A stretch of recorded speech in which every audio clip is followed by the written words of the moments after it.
means the foundation is the lowest artificial built part of the structure which actually takes the load of all structure. याद होगा अगर आपको, मैंने आपको इसका एग्जांपल दिया था, अपनी ह्यूमन बॉडी का एग्जांपल दिया था कि ह्यूमन बॉडी में जो हमारे फीट्स होते हैं वो हमारे लिए एक्चुअली फाउंडेशन का काम करते हैं। मीन्स हमारे ऊपर जो भी लोड आता है वो लोड, फॉर एग्जांपल हमने कोई भी पत्थर उठाया हुआ है, वजनी पत्थर उठाया हुआ है, हेवी स्टोन है हमारे सर के ऊपर, तो उसका लोड ट्रांसफ़र होगा हमारे कंधों के ऊपर, कंधों से फिर हो सकता है कमर, कमर पे ट्रांसफ़र हो, कमर से फिर थाइस, थाइस से फिर फीट पर, और फीट से फिर नीचे जो भी ग्राउंड होगा उस वहाँ पर लोड ट्रांसफ़र हो जाएगा।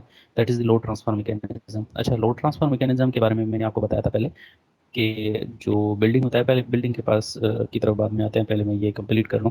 सो feets are actually the foundation for any body और एनी ह्यूमन बींग और any type of the animal and human being you can say. So इसी तरीके से जो हमारे पास बिल्डिंग्स होती हैं, बिल्डिंग का भी जो वो पर्टिकुलर चीज़ जिसकी मदद से अपर लोड, सुपर स्ट्रक्चर का लोड ग्राउंड पर जाता है, सुपर स्ट्रक्चरल लोड सब स्ट्रक्चर पर जाकर फिर ग्राउंड पे ट्रांसफर होता है, उस मीन को या उस पोर्शन को कहते हैं foundation. Foundation is the last और the first, last you can say the last building part of the structure which transfer the load of a structure from the structure to the ground. Last में इस sense में बोल रहा हूँ क्योंकि अपर से अगर जाएंगे स्लेब से जो लोड ट्रांसफर होता है, अब मैं लोड ट्रांसफर मैकेनिज्म की तरफ जा रहा हूँ। किसी भी बिल्डिंग का लोड ट्रांसफर मैकेनिज्म कैसे होता है? First of all, any load is there, if there is any load that will come on the slab, then it will transfer to the beams, then it will transfer to the column, and then finally it will transfer to the, so foundation is the main part of a structure you can say, because total load will be beared by that particular foundation। ठीक है, foundation के बारे में पता चल गया। Foundation क्या होता है कि वो पर्टिकुलर पोर्शन जो सब स्ट्रक्चर के पोर्शन में आता है, सुपर स्ट्रक्चर के पोर्शन में नहीं आता, सब स्ट्रक्चर के पोर्शन में आता है, जो ग्राउंड लेवल के नीचे होता है, उस पर्टिकुलर पोर्शन को जो टोटल लोड ऑफ स्ट्रक्चर को कैरी करता है और फिर उसको सॉइल पे ट्रांसफर करता है, उसको कहते हैं हम foundation. The lowest artificially built part of the structure would transfer the load of structure to the ground, that will be called as the foundation. ठीक है भाई, ये याद होना चाहिए आपको। उसके बाद है फंक्शंस और पर्पस ऑफ फाउंडेशन। फाउंडेशन के क्या पर्पस हैं, कौन से फंक्शंस होते हैं? फर्स्ट फंक्शन जो यहाँ पर लिखा हुआ है वो सेम है जो मैंने आपको ऑलरेडी बता दिया कि it is used to transfer the और distribute the total load of structure to area of underline support. Means जो नीचे जो भी सॉइल सपोर्ट है, ग्राउंड है, उसके ऊपर लोड ट्रांसफर करने के लिए हमें जो मीनियम जो पर्टिकुलर चीज़ चाहिए, that is called as foundation. Total structure का लोड फाउंडेशन पे आता है, फाउंडेशन का लोड फिर सॉइल पे आता है। पहले भी मैं आपको बता चुका हूँ कि भाई कोई भी स्ट्रक्चर कंस्ट्रक्ट करते हैं, ऑटोमेटिकली उसका लोड हमें ग्राउंड पे ट्रांसफर करना पड़ता है, उसके सॉइल पे ट्रांसफर करना होता है, ज़मीन पे ट्रांसफर करना होता है, क्योंकि total load of structure automatically ज़मीन पे ही आएगा। लेकिन कोई मीन तो होनी चाहिए, कोई एक पर्टिकुलर पॉइंट तो होना चाहिए, कोई पर्टिकुलर स्ट्रक्चर तो होना चाहिए जिसकी मदद से हम पूरे स्ट्रक्चर का लोड हम ग्राउंड पे ट्रांसफर करें, उस स्ट्रक्चर को हम कहते हैं फाउंडेशन। ठीक है भाई। It is use to, second point है to prevent the differential settlement of the structure. अच्छा, डिफरेंशियल सेटलमेंट के बारे में थोड़ा मैं आपको बताऊं कि बिल्डिंग जब भी हम कंस्ट्रक्ट करते हैं ना, तो बिल्डिंग में सेटलमेंट ज़रूर होती है। माइनर सेटलमेंट होती है, मिलीमीटर्स देखें ना, आपकी जो उंगली है उसमें 3 निशानात होते हैं, तो हर उंगली का जो पोर्शन होता है that is of 1 inch consider किया जाता है, और 1 इंच में 25 मिलीमीटर्स होते हैं। तो आपकी उंगली का जो एक पर्टिकुलर पोर्शन है, वहाँ तक तकरीबन जो होती है सेटलमेंट होती है। मैं क्लास में होता तो आपको इशारन समझाता, लेकिन अभी आप अज्यूम कर लो कि मैं क्या बोल रहा हूँ। सो वो जो 1 इंच होता है तकरीबन 25 मिलीमीटर का होता है, और लाज़मी नहीं है कि टोटल स्ट्रक्चर में जो सेटलमेंट है वो 25 मिलीमीटर हो। कहीं पर 8 मिलीमीटर की भी सेटलमेंट होती है, कहीं पर 3 मिलीमीटर की, 4 मिलीमीटर की, और 4 और 5 मिलीमीटर बिल्कुल नेग्लिजिबल होता है, आई से भी आप उसको डिटेक्ट नहीं कर सकते। लेकिन सेटलमेंट तो सेटलमेंट है, उसको तो हम इग्नोर नहीं कर सकते। अगर अब मैं आता हूँ आपको सेटलमेंट के टाइप की तरफ। सेटलमेंट जो होते हैं वो 2 टाइप के होते हैं। एक सेटलमेंट होता है यूनिफॉर्म सेटलमेंट, दूसरा होता है दी डिफरेंशियल सेटलमेंट। तो यूनिफॉर्म सेटलमेंट का मतलब क्या होता है कि पूरी जो बिल्डिंग है, मसलन ये फाउंडेशन है पास, ठीक है, यहाँ पर मैं फिगर बना रहा हूँ फाउंडेशन का, एक एक ये कॉलम है, उसका ये फाउंडेशन है, दूसरा ये कॉलम है, उसका ये पर्टिकुलर फाउंडेशन है।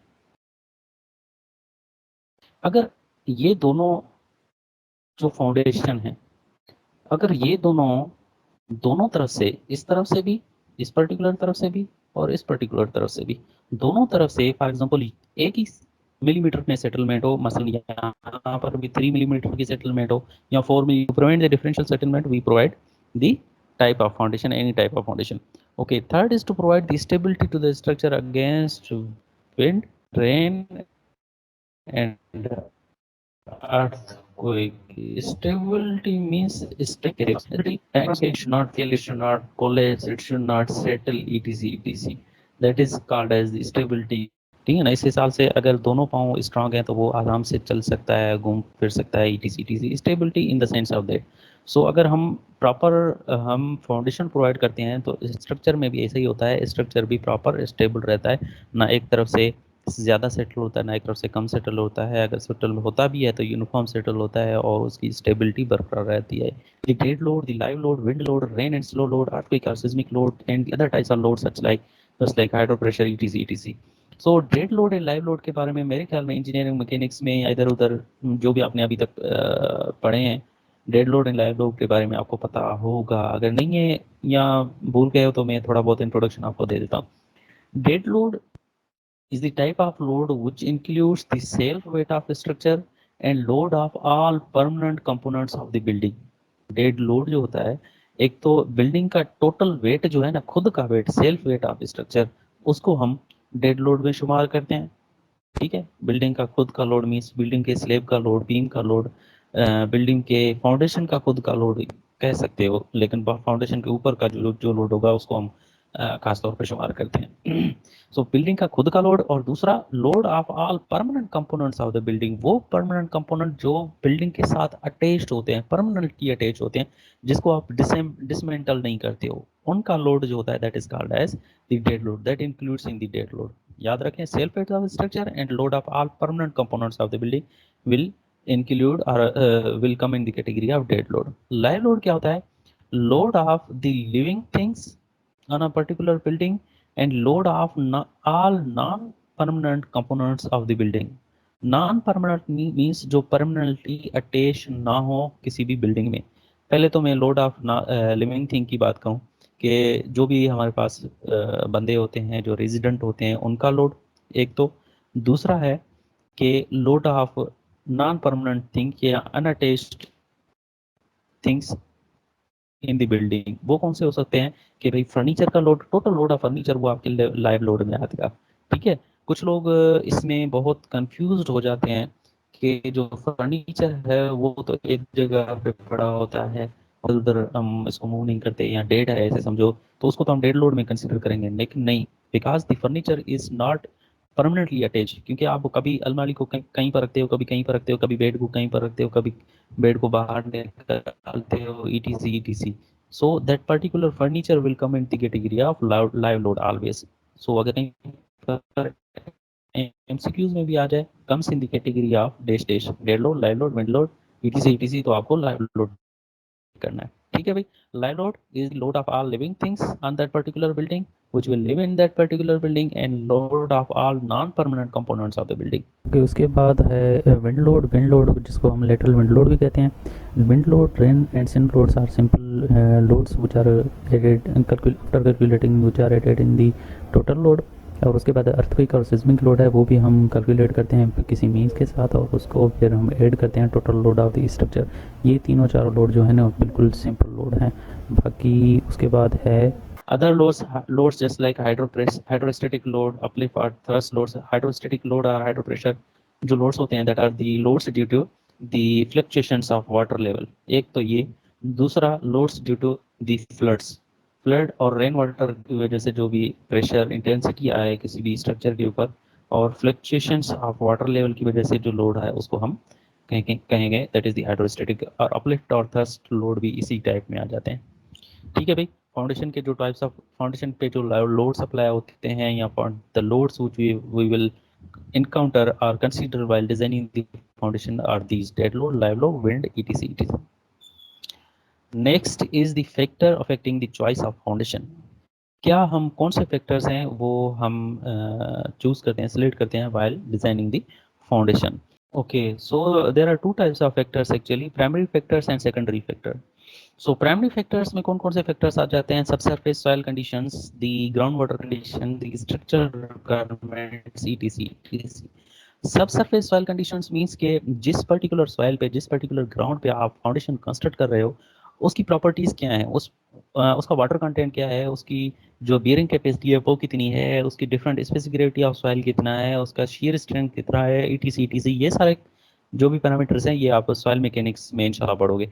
लेकिन हमारे जो इस पर्टिकुलर कंस्ट्रक्शन इंजीनियरिंग में जो मेन फैक्टर है सब सरफेस सॉइल कंडीशन का, that is the bearing capacity of soil. ठीक है, बियरिंग कैपेसिटी के बारे में अगर मैंने इंट्रोडक्शन दिया होगा या नहीं दिया होगा, लेकिन bearing capacity, what is actually bearing capacity? Bearing capacity means the total load that the soil can sustain or the soil can bear, that is called as the bearing capacity of soil। जो भी ground है उसका उसकी property हम ये check करते हैं कि ये ग्राउंड जो है कितना लोड बियर कर सकेगी, कितने लोड को कैरी कर सकेगी, उसको हम कहते हैं बियरिंग कैपेसिटी ऑफ सॉइल। फिर हम क्या करते हैं, स्ट्रक्चर का लोड भी उतना ही रखते हैं जितना वो जो पर्टिकुलर सॉइल है वो बियर कर सके। ठीक है, अगर एक पर्टिकुलर सॉइल है जो 2 स्टोरी बिल्डिंग का लोड कैरी कर सकेगी तो उसके ऊपर 2 स्टोरी बिल्डिंग ही बनाएंगे, उसके ऊपर 4 स्टोरी या 5 स्टोरी बिल्डिंग ही बनाएंगे। अगर उसके ऊपर फिर 5 स्टोरी 6 स्टोरी बिल्डिंग बनाना हुआ तो फिर हम उसके जो सॉइल कंडीशंस हैं उसको इम्प्रूव करते हैं, that is called as the stabilisation of soil. वो अलग चीज हो गई है। बियरिंग कैपेसिटी आपको पता होना, बियरिंग कैपेसिटी क्या है, दी टोटल लोड, के हिसाब से फिर हम फाउंडेशन डिजाइन करते हैं और उसके हिसाब से अपर को डिजाइन करते हैं। सो सबसरफेस सॉइल कंडीशंस जो होते हैं that are that type of that type. Ground water condition में जो है comes the fluctuation of water level, उसकी फ्लक्चुएशन के हिसाब से फिर हम फाउंडेशन डिजाइन करते हैं कि रेनी सीजन्स में कितना वो फ्लक्चुएट होता है या नॉर्मल सीजन्स में ग्राउंड वाटर कितना होता है। कहीं कर कोई ऐसे एरियाज होते हैं जहाँ पर ग्राउंड वाटर आपको 10 फीट में भी मिल जाएगा, कहीं कहीं पर ऐसे होते हैं जहाँ पर 100 फीट पे भी आपको ग्राउंड वाटर नहीं मिलेगा। तो ग्राउंड वाटर कंडीशंस को भी देखकर फिर हमें उस हिसाब से फाउंडेशन को भी देखना पड़ता है। Structural requirements means the structure which you are constructing on that particular soil, on that particular foundation। आपने एक सॉइल एक ग्राउंड देखा जहाँ पर जिसकी बियरिंग कैपेसिटी है मसलन 2 स्टोरी की 2 स्टोरी की बियरिंग कैपेसिटी है, उसके ऊपर आप कंस्ट्रक्ट करना चाह रहे हो 11 स्टोरी मसलन, तो फिर भी 11 स्टोरी हम कंस्ट्रक्ट कर लेंगे, लेकिन लोड की डिस्ट्रीब्यूशन होती है ना, दैट इज लोड की जो या स्ट्रेस की डिस्ट्रीब्यूशन होती है, that is just like a sound wave. Sound wave कैसे होता है भाई, कि आपने जो आपने यहाँ पर आवाज़ लगाई मसलन, ठीक है, तो इस तरीके से साउंड की डिस्ट्रीब्यूशन हो जाती है। कॉन्सेप्ट क्या तो that is for your general knowledge. तो यहाँ पर जो साउंड की इंटेंसिटी होगी वो बहुत ज़्यादा होगी, आपको ज़्यादा आवाज़ सुनाई देगी। यहाँ पर साउंड की इंटेंसिटी कम हो जाएगी और यहाँ पर साउंड की इंटेंसिटी और भी ज़्यादा कम हो जाएगी। ऐसे होता है ना कि जो आपके करीब बंदा होता है वो आपकी वॉइस को क्लियरली सुन पाता है और जो दूर बंदा होता है वो आपकी वॉइस को क्लियरली सुन नहीं पाता। Travelling of sound waves, intensity of sound. So इस तरीके से जो लोड का डिस्ट्रीब्यूशन होता है दैट इज लाइक दिस। मैं आपको सिंपली एक पेमेंट की मिसाल दे, 2 टन का लोड मैंने इसके ऊपर लाना है, लेकिन इसकी बियरिंग कैपेसिटी है 1 टन। इसके ऊपर 2 टन लोड मैंने देना है, लेकिन इसकी बियरिंग कैपेसिटी है 1 टन। फिर मैं क्या करूँगा, इस सॉइल के ऊपर ऐसा स्ट्रक्चर कंस्ट्रक्ट करूँगा, मसलन रोड हम कंस्ट्रक्ट कर रहे हैं तो रोड के जो लेयर्स हैं वो इस तरीके से मैं यहाँ पर बिछाऊंगा कि जो ग्राउंड है वहाँ पर लोड 1 टन का है। मीन्स यहाँ पर जो लोड एक पर्टिकुलर व्हीकल आए उसका लोड सरफेस पे तो 2 टन हो, लेकिन इसका लोड ऐसे नीचे आते आते आते जब ग्राउंड पर पहुंचे तो वहाँ पर लोड इसका 1 टन हो। मीन्स लोड की डिस्ट्रीब्यूशन इस तरीके से हो, लोड की इंटेंसिटी इस तरीके से हो, इस सरफेस पर लोड 2 टन का भले आए लेकिन नीचे जो लोड है that should come as a 1 ton. ठीक है, मीन्स हमारा 2 टन लोड वाला जो पर्पज है वो भी कंप्लीट हो गया और 1 ton of bearing capacity of soil वाला पर्पज भी कंप्लीट हो गया। इसी तरीके से हम बिल्डिंग को भी इस तरीके से डिजाइन करते हैं। मसलन एक पर्टिकुलर सॉइल है जिसकी बियरिंग कैपेसिटी 2 स्टोरी को बियर करने की है, लेकिन उसके ऊपर हमें 11 स्टोरी बिल्डिंग कंस्ट्रक्ट करना है। फिर हम क्या करते हैं, फाउंडेशन को इस तरीके से बिछाते हैं, फाउंडेशन को इस तरीके से डिजाइन करते हैं ताकि कि फाउंडेशन जो लोड है स्ट्रक्चर का, पूरे लोड का स्ट्रक्चर है वो 2 टन या 2 स्टोरी जितना उसके ऊपर ट्रांसप्लांट करें। ये स्पेशल डिज़ाइन होता है।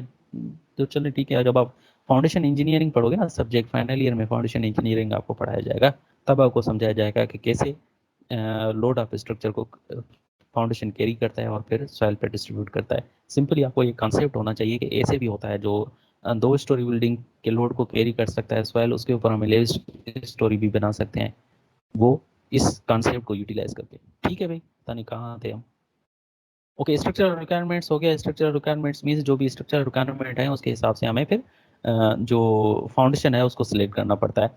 अच्छा, एक और चीज़ है कि there are 2 types of foundation, one is called as the shallow foundation, other is called as the deep foundation.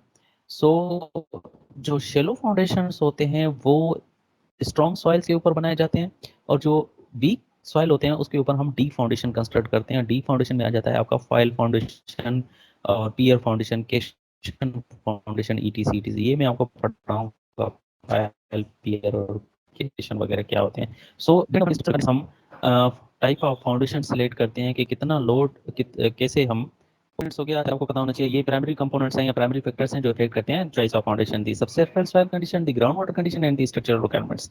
उसके बाद है सेकेंडरी जो फैक्टर्स होते हैं वो भी हमें माइंड में रखने होते हैं, just like side condition. Side condition वही सेम बात होगी, प्राइमरी आपके जो bearing capacity of soil and water fluctuation, सीटी। Environmental factors, environmental impact assessment के बारे में आपको बताया था, that is related to this environmental factors. Building codes and regulation के बारे में अगर बताऊं तो हमें रूल्स एंड रेगुलेशंस फॉलो करते हैं जो बिल्डिंग कोड्स ऑफ पाकिस्तान में गिवन होते हैं। ये भी मैंने आपको एक बार बताया था कि जितनी मसलन डोर की हाइट है बिल्डिंग कोड ऑफ पाकिस्तान में लिखी हुई है उतनी ही हमें रखनी है, जितनी फ्लोर की हाइट या इसकी सीलिंग की हाइट रखनी है वो उतनी रखनी होगी जो हमें बिल्डिंग कोड्स ऑफ पाकिस्तान में प्रोवाइड की गई है। तो बिल्डिंग कोड्स एंड रेगुलेशन को फॉलो कर भी हमें डिज़ाइन ऑफ फाउंडेशन करना पड़ता है। इम्पैक्ट ऑन सराउंडिंग स्ट्रक्चर, मसलन भाई आपका जो प्लाट है जहाँ पर आप कंस्ट्रक्ट कर रहे हो, ये बहुत इंपॉर्टेंट चीज़ है, थोड़ी आपको पता होनी चाहिए।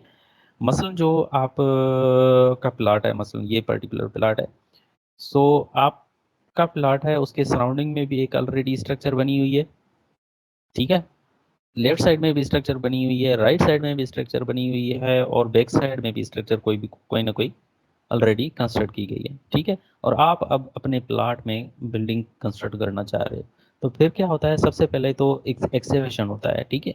एक्सेवेशन की वजह से आपकी इस पर्टिकुलर प्लाट की एक्सेवेशन की वजह से ऐसा ना हो कि इन तीनों बिल्डिंग्स में कोई ना कोई क्रैक ये इन पोर्शन की वजह, इस चीज़ का हमें लाजमी ख्याल रखना पड़ता है कि impact on the surrounding structure. आप जो फाउंडेशन डिज़ाइन कर रहे हो अपनी बिल्डिंग को कंस्ट्रक्ट करने के लिए, उसका सराउंडिंग स्ट्रक्चर पे कितना इम्पैक्ट पड़ेगा। ऐसा नहीं है कि इसकी एग्जीबिशन आप मसलन 10 फीट की बता दो, 10 फीट तो बहुत हो जाएगा, 4 फीट अगर आप इसकी एग्जीबिशन बता दो, उसकी वजह से सराउंडिंग स्ट्रक्चर में कोलेप्शन आ जाए, कोलिजन आ जाए, कोलेप्स हो जाए या उसमें क्रैक्स आ जाएं, तो इस चीज़ का खास ख्याल रखना पड़ता है। फिर हमें इस तरीके से फाउंडेशन डिज़ाइन करना पड़ता है कि एक्सेवेशन मिनिमाइज हो, या कोई भी type of other type of foundation बनाकर इस चीज़ का ख्याल रखना है कि there should not be any impact on the surrounding structure, ठीक है। ऐसा फाउंडेशन हमें सिलेक्ट करना होगा। फाउंडेशन के टाइप्स, जैसे मैंने आपको बताया, there are 2 types of foundation, one is called as the shallow foundation, other is called as the deep foundation. Shallow foundation are those foundation which are constructed at small depth, जो कम depth पे बनाए जाते हैं उनको हम कहते हैं शैलो फाउंडेशन से, और जो ज़्यादा डेप्थ पे बनाए जाते हैं उन्हें कहते हैं कि deep foundations. Means small depth पे जो हम कंस्ट्रक्ट फाउंडेशन बनाए उसको शैलो फाउंडेशन, और लार्ज डेप्थ पे जो हम फाउंडेशन बनाए that are called as the deep foundation, ठीक है। शैलो फाउंडेशन तकरीबन 3 फीट से लेकर 200 फीट तक जा सकते हैं, लेकिन depend upon the situation. 200 feet वाले को लाजमी नहीं है कि 200 फीट वाले को हम शैलो फाउंडेशन कहें, लेकिन 200 फीट वाला डीप फाउंडेशन भी हो सकता है, depending upon the type of foundation. जब मैं टाइप ऑफ फाउंडेशन आपको नेक्स्ट स्लाइड में बताऊंगा, वहां से आपको क्लियर होगा which one is shallow foundation, which one is deep foundation. लेकिन shallow foundation mostly are constructed at a small depth and deep foundation are mostly constructed at a large depth, ठीक है। so foundation systems are often classified as shallow or deep foundation. The word shallow and deep refers to the depth of soil in which the foundation is made, ठीक है। Shallow and deep refers to the depth in which this foundation. The shallow foundation can be made in depths as it is at 3 feet, and deep foundation can be made as depth as 60 to the 200 feet. अच्छा, यहाँ पर बिल्कुल clear हो गया है कि shallow foundation हम तकरीबन 3 फीट तक या 4 फीट तक ले जा सकते हैं, और जो डीप फाउंडेशंस होते हैं वो हम 60 टू 200 फीट तक ले जा सकते हैं। अच्छा, ये जो 200 फीट वाली मैंने बात, shallow foundation, raft foundation is a type of shallow foundation, I am correcting my words. So अगर कहीं कोई कोई ऐसे एरियाज होते हैं जहाँ पर सॉइल इतना स्ट्रांग होता है जहाँ पर उस शेलो फाउंडेशन पे आप 20 स्टोरी बिल्डिंग में बना सकते हो। So that also depends upon the type of soil on which you are constructing the particular building. So that sentence may not be always correct, but you can consider this for your learning purposes. Learning purpose के लिए आप ये आप consider कर सकते हो। For construction engineering only, जब आप फाउंडेशन इंजीनियरिंग पढ़ोगे तो आपको फाउंडेशन के अलग से आपको डेफिनेशन या अलग से और डेप्थ में पढ़ाया जाएगा। ठीक है भाई। The required foundation system depends upon the strength and compressibility of side soils, the proposed land loading conditions, etc etc। जैसे मैंने आपको बताया कि टोटल लोड कितना आना है उस पर्टिकुलर सॉइल पे, और सॉइल की कंप्रेसिबिलिटी या बेयरिंग कैपेसिटी कितनी है, ये दोनों चीज़ें हमें देखनी पड़ती हैं while selecting the type of foundation. Bearing capacity ज़्यादा से ज़्यादा देखनी चाहती है। जिसकी बियरिंग कैपेसिटी कम होती है वो वीक सॉइल है, और वीक सॉइल पे हम डीप फाउंडेशन बनाते हैं, और जिसकी बियरिंग कैपेसिटी ज़्यादा होती है वो स्ट्रॉन्ग सॉइल होता है, और स्ट्रॉन्ग सॉइल पे हम शेलो फाउंडेशन कंस्ट्रक्ट करते हैं। ठीक है भाई, सिंपल चीज़ें अपने माइंड में रखें कि जहाँ पर पुअर सॉइल है, कम स्ट्रेंथ वाला सॉइल है, वहाँ पर हम डीप फाउंडेशन बनाएंगे, जहाँ पर अच्छे स्ट्रेंथ वाला सॉइल है, अच्छी बियरिंग कैपेसिटी वाला सॉइल है, वहाँ पर शेलो फाउंडेशन बनाएंगे। सिंपल बस। In construction sites where settlement is not problem and soil is very good bearing capacity, we provide the shallow foundations. ठीक है, because that becomes the most economical. Shallow foundation construction is typically utilized for most residential and light commercial building etc। ये हमने पहले ही previous slide में पढ़ लिया है। Where poor soil conditions are found, deep foundations may be needed to provide the required bearing capacity and limit the settlement etc etc। ठीक है, the examples of deep foundation system, इसको भी छोड़ दें क्योंकि हम नेक्स्ट स्लाइड में पहले ही पढ़ लेंगे ये types of deep foundation. So this is the flow diagram of types of foundation. ठीक है, मैंने आपको बताया there are two types of foundation, the shallow foundation and deep foundation. Shallow foundation के डिफरेंट टाइप्स हैं और डीप फाउंडेशन के different types हैं। शेलो फाउंडेशन के जो टाइप्स हैं that are called as spread और isolated footing foundation, strip footing foundation, combined footing foundation, strip or cantilever footing foundation, mat or rod foundation and grillage foundation। ये shallow foundation के types हैं। Deep foundation के types आ जाते हैं pile foundation, well foundation, pier foundation, and एक और type of foundation है केशन फाउंडेशन। सो ये डी फाउंडेशन के चार टाइप्स हो सकते हैं, pile, well, pier and caisson foundation.